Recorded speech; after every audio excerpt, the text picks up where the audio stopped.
Vice President Kamala Harris making her first official foreign trip with stops in Guatemala and Mexico. Migration among the top issues on the agenda. White House correspondent Mary Alice Parks is in Guatemala City with the very latest. Mary Alice, good morning.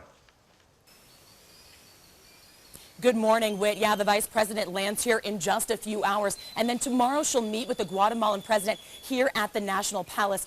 Now, to underscore the urgency of her visit, the number of Guatemalans fleeing has just been staggering. More than 96,000 Guatemalans apprehended at the U.S. southern border so far this year. That includes 21,000 unaccompanied minors, more than from any other country in the region.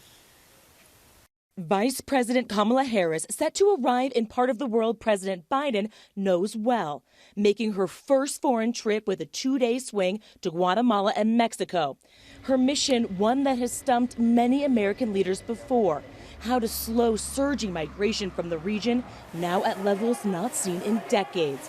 It was an assignment Biden had when he was vice president, her team saying that she's been taking stock of what worked and what did not. Harris has already talked to both of the nation's leaders virtually, but now will sit down with the two presidents. In the days leading up to her trip, the administration not shy, saying corruption is a major issue in Guatemala. It's going to be an honest and real conversation. So I'm there to listen as much as I am to share perspective. Still, Harris arriving with gifts in hand. The Biden administration announcing last week it would start sending much-needed vaccines to the region.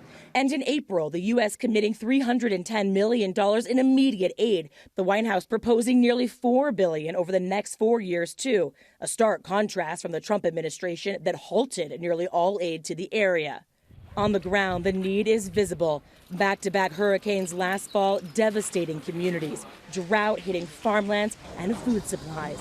The World Food Program estimating nearly 4 million Guatemalans now struggling with acute hunger and food insecurity. More than 46% of children under 5 have stunted growth. In Texas overnight, hugs and tears in the Houston airport. This Honduran family finally together again. Mother reunited with her two children, 14 and 10 years old, telling us she used to cry every day in Mexico when they were apart, but she felt she had no choice, adding, "They're all I have." The children had been living with a foster family in Ohio after crossing the southern border illegally and alone.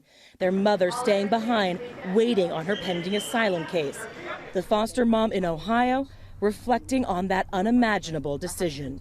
Like any other mom, just wants the best for her children. She had to make the hardest decision. I don't know that I could have made it to send her children unaccompanied across the border. Harris has said this needs to be a wide-ranging approach, that not one thing is going to solve the problems on the ground. Her team is proud of the new commitments they've secured from American companies, brands like Microsoft, Chobani, and MasterCard, promising to invest here. Still, those tough questions that she faces when she lands: what will actually work, and can help come soon enough? Dan?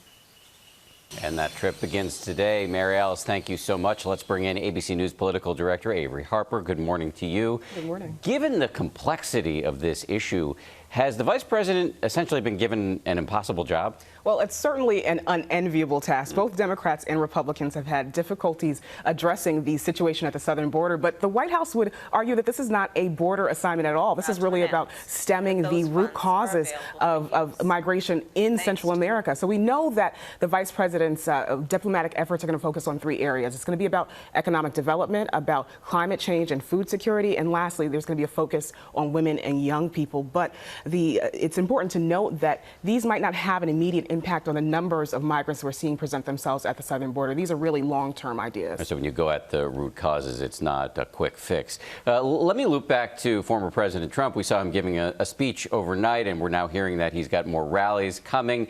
Assuming that he is going to make himself more prominent on the political stage going forward, is that a good thing or a bad thing for the Republicans heading into the midterms and beyond? Well, I think that remains to be seen. Last night we saw the president hold really tight onto those conspiracy theories and lies about the 2020 election, and that is really, going to be a difficult thing to impact the turnout for Republicans. He's also encouraging at the same time that Republicans vote for the candidates that he's endorsing. But if the standing ovations that he received are any indication, he's going to remain a powerful and influential voice in this party through the midterms and beyond. Powerful and influential, but we saw what happened in Georgia when he simultaneously said the system is rigged and go vote for my candidate, and that can depress turnout potentially.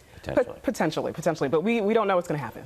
Yes, that we have. If the last 5 years have shown us anything, that is true. Right. Avery, great to have you. Thank you very much. That's Avery Harper. And a quick programming note this morning. Tune into This Week. Later this morning, George Stephanopoulos has an exclusive interview with the Facebook executive, Nick Clegg. He'll be talking about Trump's 2-year suspension from the platform. Plus, George will speak with the Commerce Secretary, Gina Raimondo, about the latest on the heated and ongoing infrastructure negotiations.